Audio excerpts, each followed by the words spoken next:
Ini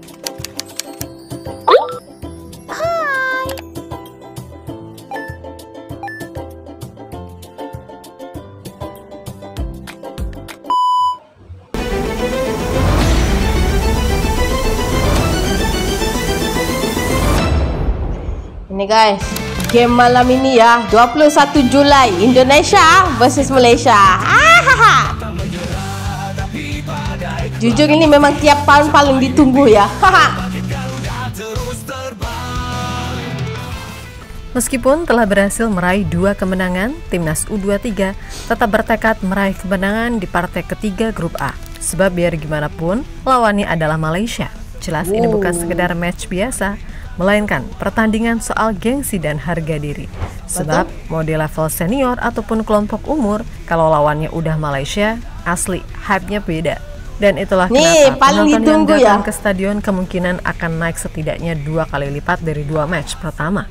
Sesuatu yang diketahui cukup membuat pelatih Malaysia U23, Nafuzi Zain, kaget sekaligus cemas. Di mana ia merasa tekanan supporter bisa menjadi tantangan tersendiri bagi timnya yang wajib untuk meraih 3 poin apabila masih ingin punya kesempatan lolos minimal sebagai runner-up terbaik.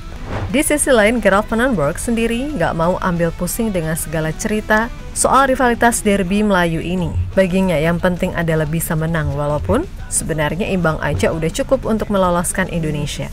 Tapi yang pasti main tenang, sabar, dan tidak ada namanya provokasi ya. Itu baru namanya kemenangan yang bakal terwujudkan. Sebelum ini Coach Gerald sendiri memberikan komentar yang seolah menampar regulasi dari AFF ini.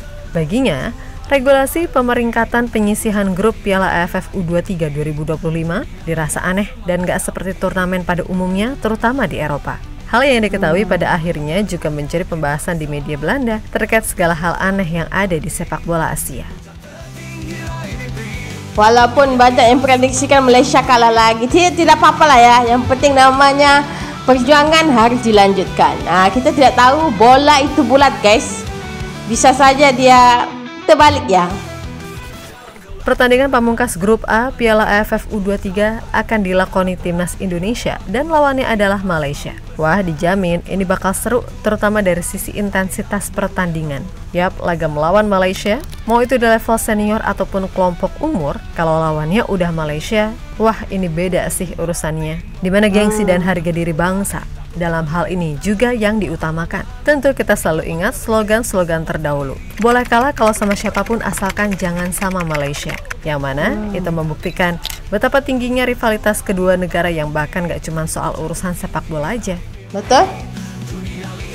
Ya pasti komentar yang baik ya guys malam ini ya. Jangan ada yang menjelekkan sesama negara begitu. Ya pasti kita happy sama sepak bola, kita enjoy. Malaysia you. Sementara itu, soal laga melawan Indonesia, pelatih timnas U23 Malaysia, Nafuzi Zain mengakui kalau ini menjadi tantangan besar yang dihadapi timnya ketika bertemu skuad asuhan Gerald van den Berg. Kemenangan telak atas Brunei sejatinya tetap bisa menjaga peluang Malaysia lolos ke semifinal setelah mengkoleksi 3 poin pertama di grup A. Meskipun begitu, Nafuzi menilai menghadapi timnas U23 Indonesia di GBK akan menjadi ujian mental yang berat. Terlebih, ia juga cukup merasa kaget dengan info kalau stadion kemungkinan akan jauh lebih penuh dibandingkan saat Indonesia melawan Brunei ataupun Filipina. Kami tahu bahwa pertandingan ini akan sangat sulit buat tim Malaysia, terutama kita tampil di hadapan pendukung tuan rumah.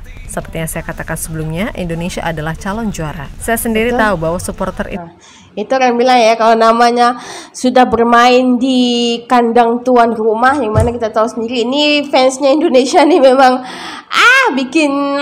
bikin takut ya. Tapi kemenangan harga mati itu harus dicapai juga. Indonesia begitu luar biasa dengan fanatik fans mereka. Para pemain saya harus siap dari segi mental dan juga fisik. Yang penting mereka harus bermain dengan penuh keyakinan meski ada ribuan supporter mendukung Indonesia. Betul. Perbandingan dengan pemain kita agak jauh berbeda. Kebanyakan pemain Indonesia adalah pemain Liga 1 yang begitu matang, berpengalaman dan elit. Kami memang perlu kemenangan setelah kalah lawan Filipina. Para pemain melakukan tugasnya dengan baik. Terpenting untuk game ini tidak ada pemain yang cedera. Ucap pelatih 46 tahun tersebut. Betul.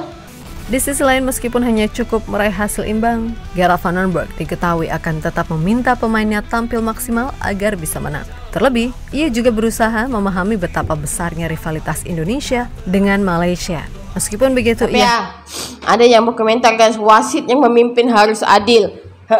Jangan berat sebelah katanya. Dan ada yang berkomentar katanya Indonesia dan wasit berpisah tiada, ya pasti ada isu ya kalau namanya kalah. Hanya fokus ke timnya sendiri agar gimana caranya bisa dapat 3 poin.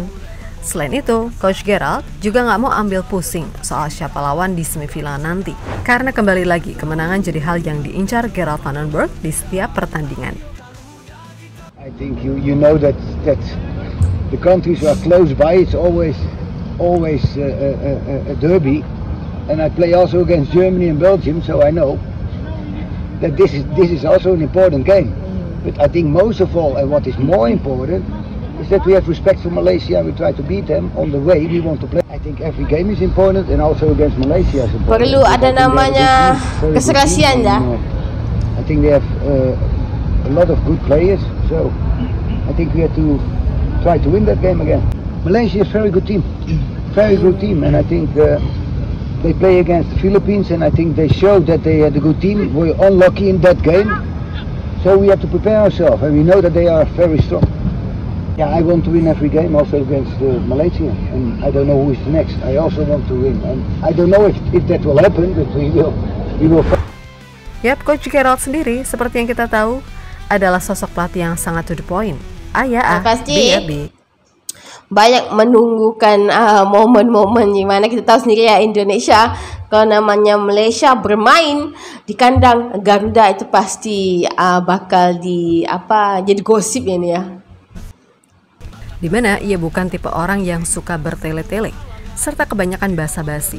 Dan itu benar-benar ia tunjukkan ketika mengkritik soal regulasi 11 pemain asing di Super League. Dan di Piala AFF ini, ia juga seolah memberikan tamparan keras ke pihak AFF soal betapa anehnya regulasi pemeringkatan penyisian grup Piala AFF U23 2025. Sebab dalam sebuah turnamen, tim yang berhasil menang 2 kali di grup harusnya udah bisa langsung dipastikan lolos.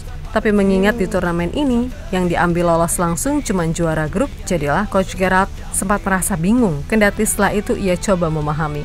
Terlebih ia juga merasa agak aneh, gimana bisa grup lain isinya cuma 3 tim, macam trofeo hahaha.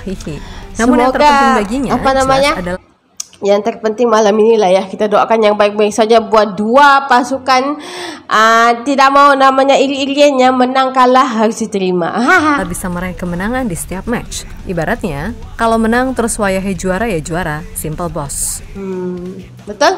To be honest, maybe it's stupid for me, but I don't know how the regulations are. I only want to play my game, and I don't want to think if we are on the same, and we have to win our next game, and that's the only way we had to think, and then we will see if it's enough.